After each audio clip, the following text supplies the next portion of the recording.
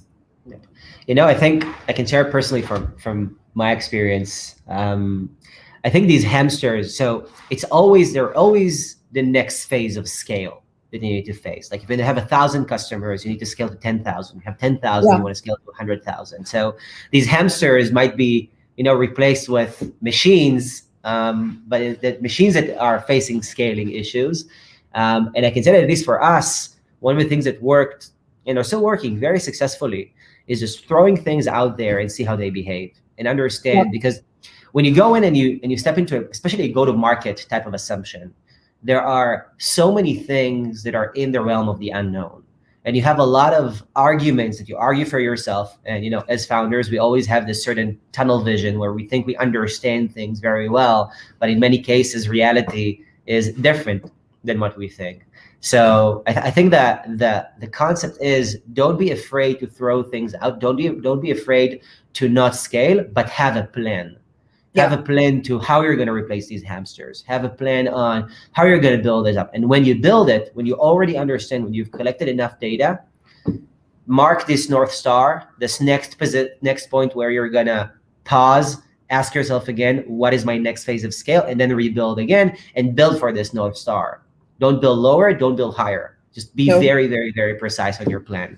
That's what works for us. Yeah, an example for us, for instance, now we're marketing more into executives and C-level. So then we do pilots of things. So we piloted what we now call this executive council, program, right? And virtual has been great for that. It's easier for executives to kind of take time and attend this. It's a low friction type of effort for them. So we started this pilot doing this executive council series where we had we did it for Southwest. We started, okay, we can do it there. And we're going to, of course, do it incredibly well. We're going to put all the resource into doing it right. And that worked really well. Okay, then we say, okay, now how do we now scale this? Can we scale this? And then, of course, we created, an agenda that could be rolled out everywhere. We just making sure that it was just a tight process that our field marketing team, they got that then executive council program in a box that they could just take then out to their sales team. And we created, 20 exact same looking website and landing pages for this. The gifts were lined up, right? So every field market doesn't have to go out and source their own gifts. And so we just had it done so we could just roll it out to 50 locations. And that way we were able to reach 700, executives that we could never done before. So, but again, it starts with that pilot and then putting the best effort you possibly can. You can also say, right, okay, we're going to try something. Well, that didn't work. Right. And why didn't it work? So you have to execute incredibly with high quality. And that's when you know if it's going to work or not. Yeah. I feel that many times the bridge to that is just setting the right KPIs, both to measure the output, the end game, but also KPIs that help encourage behavior. So many times when we measure something, it's not only for the sake of measurement, it's also for the sake of forcing ourselves to behave in a different way. So when you release a free trial, for example, in the world, put the KPIs right to the point where you can check where are the bottlenecks, how do you scale, how good you are, and eventually did this particular initiative and done the trick to get you to where you need to go. I think that with that, there are a couple of questions here about scale and timing. I'll start with Michelle's from Salt Security. She's touching this exact same point, the point of the hamsters. She asks, can you share something you guys enabled in self-serve way that hadn't typically been delivered that way? Give an example for these hamsters. Again, an example was things like we relied on doing all these, workshops out in the field. So the journey was very much, of course, people, they educated, right, the content that we were kind of promoting. They were on our website, of course, all those, they did, their private reference checks and things like that on Snowflake. But then we basically take them down the path, of course, where we're driving them to, of course, the weekly live demos, right? Then we're driving them to that, free trial. Then we're driving them to kind of to an onboarding session. Then we rely a lot on these workshops and hands-on labs out in the fields, with partners. We had a lot of SIs that were doing this labs out in the field, 20, 25 people or so locally. And we actually started shifting that even before COVID. So we started probably 1.5 years ago, shifting those virtually. And yeah, that worked great. So suddenly we had hundreds of people doing those hands-on labs every week. And the best thing, of course, that you can even get your best instructors doing those, and they can then reach hundreds or thousands instead of just traveling around. They do 25 out in the field. And the other big one, again, you can see it actually on our website as well, is what we call the customer office hours. That has been a huge, again, differentiator, because again, everyone wants to talk to a reference, right? When you're a startup, because they're gonna have to, right? Even when before they sign the contract, someone is gonna ask, okay, how many references how many other customers have you talked to, right, before you sign on with this company? So those kind of weekly office hours, where we also now have there are hundreds and hundreds of people attending those. So we don't have to deal with those. Oh, does someone have a reference in the healthcare industry? Or I have a customer who wants to talk to someone in financial services, let's say. Now we're just driving them to this weekly, sessions. Hey, on Wednesday at 11 a.m., join this, and you can ask any questions, and you will hear what other prospects are asking, as well. So that's one of those examples. Yep, I can give, by the way, an example from our end. So when we launched our free trial, it was a landing page. That's it. We did not do self-serve. We have not built a DevOps pipeline to spin up the instances. We didn't even have a guide in the product. We just put up a free trial landing page, said, start a free trial. We threw in either a sales engineer or a customer success manager to help the customer on board. And through this process, we learn where the friction is, where the trouble is, where we need to scale, what we need to build. And I can tell you that in almost 65% of the arguments or the assumptions that we've had, we had to change them a bit to fit reality. And if you would have invested the resources, built everything up front before sending something out that doesn't scale and learning, it would have made a lot of mistake, waste a lot of resources, and practically had to rebuild everything in advance, maybe not even get as good of a result that the flexibility had allowed us. So this is just another small scale type of example. And also documentation, right, is incredibly important. Super important. That's not something that marketing is not running in the documents. It's documents around sort of from our product management team. And Snowflake has always got very high ratings. When we do that annual survey, right, docs comes up very high. We get very high score on docs. But in many companies also docs has been an issue, right? You get low scores on docs. And that hinders that. Again, if you want to, as Snowflake is a consumption model, if people can't, again, easily get up and running on the product, they have access to great documentation, great training, then we're not making any money. So, Exactly. It's really about you need to map out the journey, right? And everyone in the company can own different parts of that journey, right? So marketing, we have to look at how can we automate and scale everything of our journey, and you do that as you go, right? You can't do it from the beginning. It's gonna have to be a scale as you go, and then same thing on the other departments kind of own in the process. Yeah, definitely. So we have about 11 minutes, and I do want to cover the last topic, as well as we have a question that actually fits exactly to this topic. Our third topic is building a category and an ecosystem, something that I think Snowflake excelled probably more than a lot of other tech companies in recent years. So first, or maybe only if we'll have time, question I'm going to ask is, how did you do it? I mean, how do you build a category like a cloud data warehouse built for the cloud? What are the components you need to bring together in order to actually make it work? Yeah.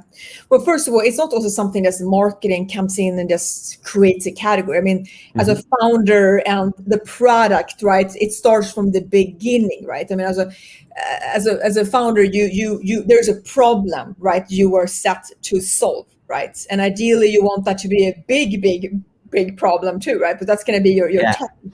But again, even when the product is kind of when you're developing the product and in the early phase, you of course know which category am I in, sort of, right? And what am I disrupting, here as well? What am I making, better?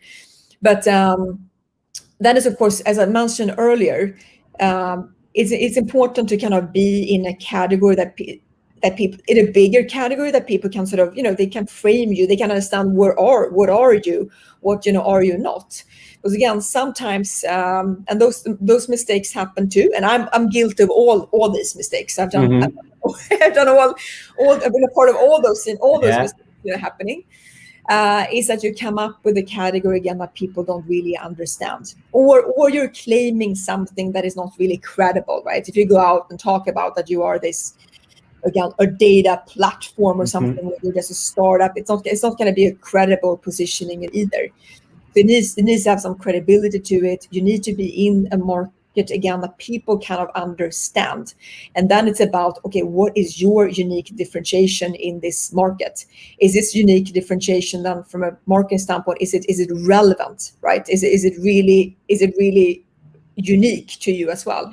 Because your positioning is something only you should claim. And often we see positioning out there that you can't own. Again, a great example was Snowflake. Cloud data warehousing. That was sort of a market, and there were other companies that could say that, easily say, companies like Teradata, although they came from on-prem, but they had developed a product that was sort of in for distributed sort of in the cloud.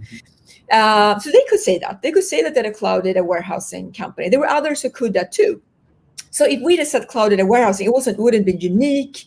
It wouldn't be sort of, relevant. It's not something only we can claim. But what we could claim was, again, the data warehouse built for the cloud. And the built for the cloud piece, that's where all the unique differentiation came from, right? All the things that Snowflake could do that no one else could do was the fact that we're from the ground up built for the cloud. No one could claim that positioning. So in every market there is, in then the bigger the category, there's something you will do and can do that no one else can do, and that's the positioning you need to claim. But again, it's also about doing that testing. Do people really get this? As well. I also feel it could be kind of a tricky path, as you said, like a dangerous path, because let's be honest, when you're small, you always oversell. You always try to pull through and show that you can do more than what you can actually do. Or sometimes you say something and people just don't believe it, because how can it be? I've never seen it before, and you're such a small company. I've never heard about you, and you claim to do something that I've been struggling with for years. So sometimes I think it's about also being careful to not disappoint and to manage expectations with the positioning. You need to be very precise about what you do. This thing needs to have hopefully an 80% correlation with the actual product. And this 20% is something that you can either solve with hamsters or build up with the customer as you go. And it actually comes in and connects to a question we have here from Abhishek from O'Reilly Networks. And he asks, how do you get timing right? Do you build a different set of features to meet timing, or somehow force timing through dimension? And I think it's interesting, especially for companies where dimension is actually working well and they're getting a lot of demand based on the positioning they have built. But then sometimes there are mismatches that can either confuse, take you off-road, or even in some cases just don't meet what you actually have. But it's a big company. It could be like, one of the big four or others that wants to buy with you. How do you manage that? How do you make sure that marketing safeguards engineering and safeguards the organization with that? But also, again, this is going to be different segments on the market, right? As I mentioned, in the early days, Snowflake's customers were those that really were pushing digital and data hard, right? So gaming companies, right, that are really pioneers. Data is incredibly important. Ad tech companies, right? Ad tech. It wasn't again the traditional segments. We had no financial services customers in that time. There was just no way. I mean, and today that's one of the fastest growing segments for Snowflake today, which is kind of interesting how things can change. So I think that the thing around timing, it's about really, of course, finding those core segments in the beginning where you can then replicate your sales plays, your sales motions and marketing motions, right? That's what it is. And then you can, of course, going to grow from there. And your product, let's say during that time where we were in gaming, ad tech, media, those customers, since they were pioneered, they pushed Snowflake, right? So a lot of course, functionalities we have today were kind of developed together with those customers. So it's going to be about really, again, having those incredibly close partnership with those customers and again, building out your product, with them. And then, of course, the timing and relevance is going to be better for other segments as well. So that's what it is, right? And you can't, again, why it's so important to have a couple of key segments in the beginning is because you need that repeatability as well, right? You need them, there are 200 gaming companies we're going to go after. And you can be, of course, incredibly relevant to them with your marketing messaging and the experience from your sales team, right? They're going to have experience selling to that segment too. And then you expand from there. So I think that timing thing is going to be very much around, again, find down a segment where the timing is right. Because marketing, in the end of the day, it's all about timing and relevance. Mm-hmm. You just don't, there's this old quote, right? 50% of my marketing goes to waste. I just don't know which half. The other half is because timing and relevance was off.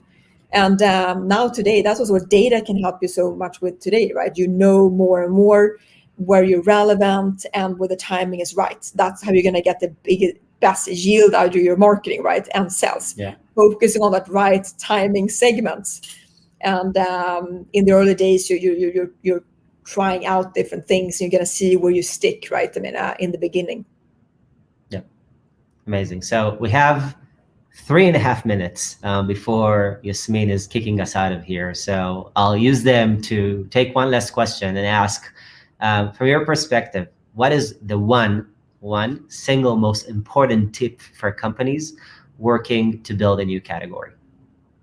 I always get that one thing. I said there are several things that just need to work as well. I think again, a lot of things like, of course, focus is important, right? Because you also there's so many crossroads you're at, right? Yeah.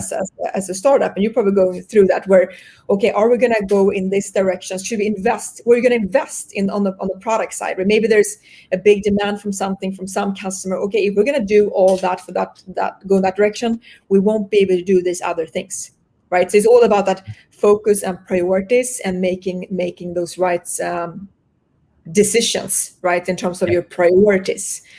So I think that's going to be the focus around what the priorities are at any given time. I think people make the mistakes when they start being pulled in different directions, and at the end of the day, they're not going anywhere. Because the great thing is, while you have as a startup, is that speed is a competitive differentiator, and we still have that at Snowflake, right? Speed, we can move faster, still move faster than the largest companies, in the world.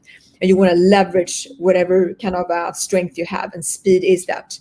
And the more you can focus something, the faster you can go, and that's then you're competitive as well. Yeah. All right. Anything else you'd like to share with the audience before we wrap, Denise? I was making a point here before again. I think that alignment. I can't say it. I think that's what works so beautifully at Snowflake is that, of course, incredibly alignment around the different functions. And I think if you have that very kind of clear mission and focus, it's just all about driving everyone in that direction, right? I think that's when you can lose time, you waste resources when people are not fully aligned. And that's kind of the beauty of a startup, I think, is that it's easier to do that, right, at that time, and train those muscles early. That, we're going to be the most aligned organization in our industry, because then you're just going to move so much faster than anyone else. There's nothing worse when marketing is doing their thing, sales does something else, and the department, it's just not working. That incredible trust among the team, and alignment and focus and speed. That's so much fun too. Yeah. Yep. I have to say, this is also what I take from this conversation. And as a CEO, this is where I spend the majority of my time, making sure that the alignment between the different departments, the path forward with our go-to-market, through our engineering, our sales teams, our marketing team, all are working in harmony. And that's what also, in my view, is the key to fierceful and scalable execution. So with that, Denise, thank you very, very, very much for taking this hour to speak with me and to share some of your insights with the audience. Sorry for the questions I couldn't have time to pick up. So you can either maybe email them to Yasmin and she can pass them to us, or just ask via LinkedIn or something else. Thank you everyone for listening. Denise, thank you again for joining me in this. Thanks for having me here today. Thanks to the Icon community. Appreciate it. Bye-bye. Bye. Bye. Thank you.